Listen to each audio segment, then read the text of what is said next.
महाराष्ट्र में सरकार क्या बदली, महाराष्ट्र पुलिस की जांच करने का तरीका, उसका नज़रिया और उसकी जांचों की रिपोर्ट तक बदल गई। दरअसल 21 जून की बात है।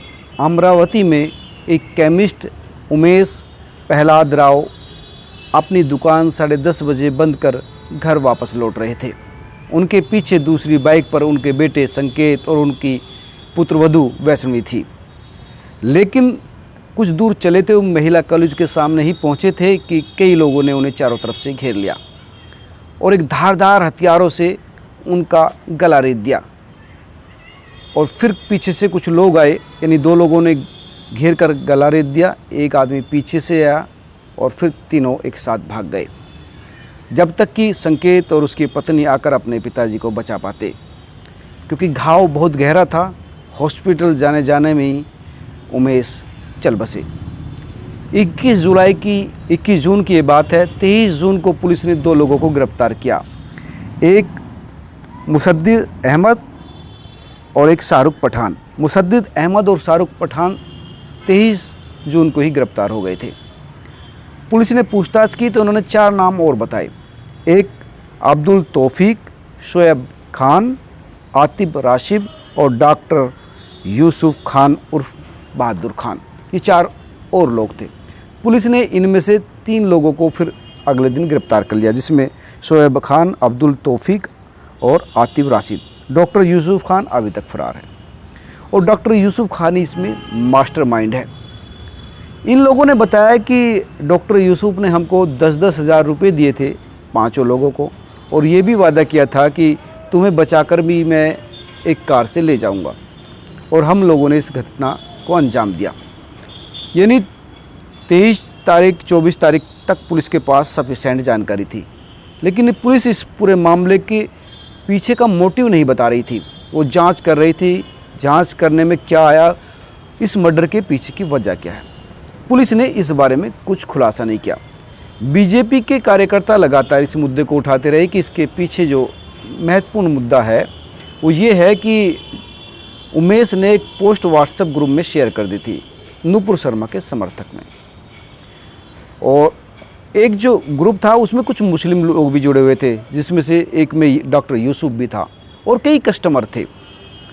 तो इस वजह से कि पैगंबर की खिलाफ पोस्ट डालने की वजह से, नुपुर शर्मा के सपोर्ट में पोस्ट डालने की वजह से ये हत्या हुई है। लेकिन पुलिस इसको दबा रही थी, इस पर मुंह नहीं खोल रही थी। जो वहाँ की कमिश्नर है डॉक्टर आरती सिंह, उससे कई बीजेपी के नेता मिले भी, लेकिन जांच का हवाला देकर कुछ इस पर बोला नहीं गया। लेकिन इस पूरे मामले में जब बदलाव आया, जब वहाँ की सरकार बदली और अमरावती जैसे सांसद नवनीत राणा, जो पिछले दिनों हनुमान चालीसा की वजह से काफ़ी चर्चित भी रही, सरकार बदली तो उन्होंने NIA के लिए अमित शाह को चिट्ठी भी लिख दी, गृह मंत्री को। NIA की टीम वहाँ पर पहुँच गई भी। अब जो वहाँ की पुलिस है वो भी इस पूरे मामले में और तेज़ी से जुट गई, और अब ये बात सामने आने लगी कि ये इस पूरे मामले के पीछे भी वही मामला है जो 28 जून को उदयपुर में कन्हैयालाल दर्जी के साथ हुआ था। यानी कन्हैयालाल दर्जी को 28 जून को मार डाला गया, इसी वजह से, नुपुर शर्मा के समर्थन में पोस्ट डालने की वजह से।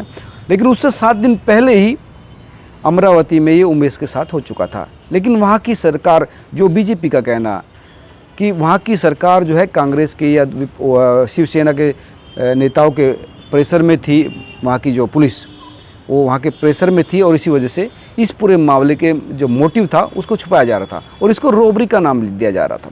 जबकि अगर रॉबरी होती तो उमेश के पास उस वक्त भी 35,000 रुपये थे जब वो अपने केमिस्ट स्टोर से आ रहा था। दरअसल ये इक्विपमेंट की दुकान करता था, थोक में सामान भेजता था, तो इसके पास काफ़ी पैसा उस वक्त था। लेकिन जो हत्यारे थे वो तुरंत ही इस हत्या को अंजाम देने के बाद भाग गए, उन्होंने उस बैग को छुआ तक नहीं है। और अब इस पर जो NIA की टीम है वो लगातार इन्वेस्टिगेशन कर रही है और पता कर रही है कि इसके पीछे इसकी जड़ें जो है वो कहाँ तक है, क्योंकि ये सिर्फ उन लोगों का ही काम है या फिर जिस तरह से उदयपुर में हुआ, इसके तार जो है जो सीमा पार तक जाते हैं और इसके पीछे रेडिकलाइजेशन या कट्टरपंथी जो है विचार है या देश में शांति भंग करने की कोशिश है। क्योंकि इस तरह के कई मामले पिछले दिनों आए हैं। जैसे मैंने बताया कि मार्च में गुजरात में इसी तरह से हुआ था, फिर उदयपुर में हुआ, फिर ये अमरावती का मामला जिसको दबाने की कोशिश बकौल जैसे विपक्ष आरोप लगाता है। इस समय नवनीत राणा लगा रही कि सरकार बदली तो ये सच्चाई सामने आई।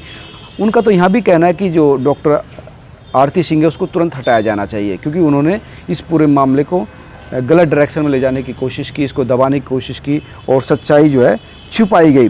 लेकिन क्योंकि अब सरकार बदली है, एनआईए की टीम यहाँ पर पहुँच गई है और इस वजह से इसकी जांच प्रॉपर हो जाएगी। यहाँ तक भी कई जो नेता है बीजेपी के, उनका ये कहना था कि शहर में करीब 10 ऐसे लोग हैं जिनको फ़ोन पर अलग अलग नंबर से, अलग अलग लोकेशन से धमकी दी जा रही है, जिनके नाम का खतरा है। लेकिन पुलिस इस पूरे मामले पर जिस मुस्तैदी से काम करनी चाहिए थी उस मुस्तैदी से काम नहीं कर रही। ये जो डॉक्टर यूसुफ खान है ये एक एनजीओ चलाता है और एनजीओ की भी जांच होनी चाहिए कि इस एनजीओ में कहाँ से पैसा आता है, फंडिंग कहाँ से आती है और इस एनजीओ का मकसद क्या है। तो ये तमाम तरह के सवाल इस वक्त अमरावती पुलिस पर उठाए गए हैं नवनीत राणा के थ्रू, बीजेपी के लोगों के थ्रू। और उनका यही कहना था कि ये जो पूरा मामला है, जो कट्टरपंथी जो विचारधारा इस समय देश में अशांति पैदा करने के लिए जो चलाई जा रही है, उसको रोका जाना चाहिए। क्योंकि धर्म के नाम पर अगर इस तरह से देश में एक दूसरे के खिलाफ लोग खड़े होंगे, एक दूसरे के खिलाफ मारने लगेंगे, तो ये देश के भाईचारे के लिए बहुत बड़ा खतरा है। और जिस तरह से इस देश में एकता की मिसाल दी जाती है, भाईचारे की मिसाल दी जाती है, वो कायम होने में बाधा आएगी। आप इस पूरे मामले में क्या सोचते हैं मुझे ज़रूर कमेंट करके बताना और लगातार मैं इस पूरे मामले पर भी अपडेट देता रहूँगा। नमस्कार।